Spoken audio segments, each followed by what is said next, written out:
গণমাধ্যমকে রাজনৈতিক প্রভাব থেকে বেরিয়ে আসার আহ্বান জানিয়েছেন রাজনৈতিক দলের নেতারা। সকালে রাজধানীর চীন মৈত্রী সম্মেলন কেন্দ্রে বিজেসি আয়োজিত মতবিনিময় সভায় তারা এ আহ্বান জানান। এ সময় গণমাধ্যমের সংস্কার নিয়ে ঐক্যমত্য কমিশনের ভূমিকার সমালোচনা করে সংবাদকর্মীদের অধিকার আদায়ে সোচ্চার হওয়ার তাগিদ দেন তারা। এ সময় বিএনপি মহাসচিব মির্জা ফখরুল ইসলাম আলমগীর বলেন, রাজনৈতিক দলগুলো সাংবাদিকদের পকেটে নিতে চায় না, উল্টো তারাই উদ্যমী হয়ে পকেটে ঢুকে যায়। আরও জানাচ্ছেন মুশফিকুর রহমান। গণমাধ্যম সংস্কার ও স্বাধীন সাংবাদিকতা নিশ্চিতে রাজনৈতিক অঙ্গীকার কি হবে সে বিষয়ে দেশের রাজনৈতিক দলগুলোর সাথে মতবিনিময়ের আয়োজন করে ব্রডকাস্ট জার্নালিস্ট সেন্টার বিজেসি। রাজধানীর চীন মৈত্রী সম্মেলন কেন্দ্রে আয়োজিত সভায় উঠে আসে রাষ্ট্র ও নাগরিক জীবনে স্বাধীনতার জন্য গণমাধ্যমের ভূমিকার কথা। এ সময় বিগত 15 বছরে গণমাধ্যমের বিরুদ্ধে ওঠা নানা অভিযোগ নিয়ে আলোচনা হলেও তার সমাধানে অন্তর্বর্তী সরকার ও ঐক্যমত্য কমিশনের ভূমিকা নিয়েও প্রশ্ন তুলেছেন রাজনীতিকরা।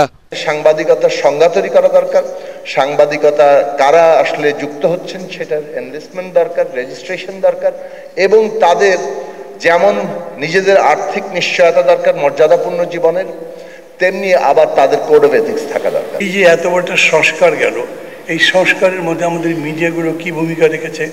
এখনো যেগুলো আপনারা বলছেন নিজেদের দাবি দেওয়ার কথা বলছেন, তো এটা যারা ক্ষমতায় যাবেন তাদের কাছেই বলবেন, বর্তমান সরকারের কাছে এগুলো বলে আর লাভই নাই।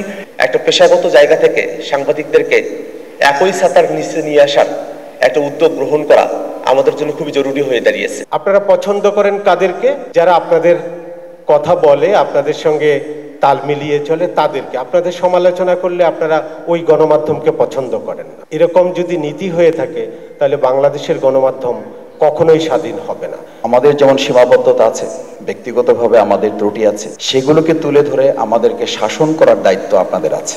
এদিকে স্বাধীন গণমাধ্যম প্রতিষ্ঠায় নানা বাধার কথা উঠে আসে আলোচনায়। গণমাধ্যমকে আমরা ফোর্থ স্টেট বলি, ওয়াচডগ বলি, কিন্তু গণমাধ্যমের এটা ঠিক যে কাজের পরিবেশটা কোনো সরকারি দেয় নেই। সম্প্রতিকালে কি আমরা দখলদারিত্ব দেখিনি? সাংবাদিকদের উপরে অহেতুক মামলা সহ বিভিন্ন ঘটনা কি আমরা দেখিনি?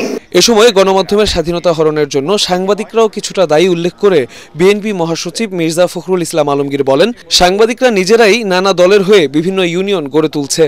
স্বাধীন গণমাধ্যম আমরা দেখতে চাই, সেটাকে তৈরি করতে চাই। সেই জন্যে আমরা তখনই কমিট করেছিলাম যে আমরা একটা কমিশন তৈরি করব।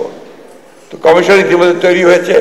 দুঃখের সঙ্গে আমরা জানলাম যে কমিশনের রিপোর্ট তৈরি হয়েছে, কিন্তু রিপোর্টে কোনো আলোচনা হয়নি পরবর্তীকালে। রাজনৈতিক দলগুলো তো আপনার কাউকে পকেটের মধ্যে নিতে চায় না, আপনারা যদি পকেটে ঢুকে যান তখন কিন্তু দ্যাট বিকামস এ প্রবলেম। সাংবাদিকদের পারিশ্রমিক এবং যথাযথ সম্মানী প্রাপ্তিতে আইনি অধিকার প্রয়োজন বলে জানান শীর্ষ রাজনীতিবিদরা। মুশফিকুর রহমান, ATN বাংলা, ঢাকা।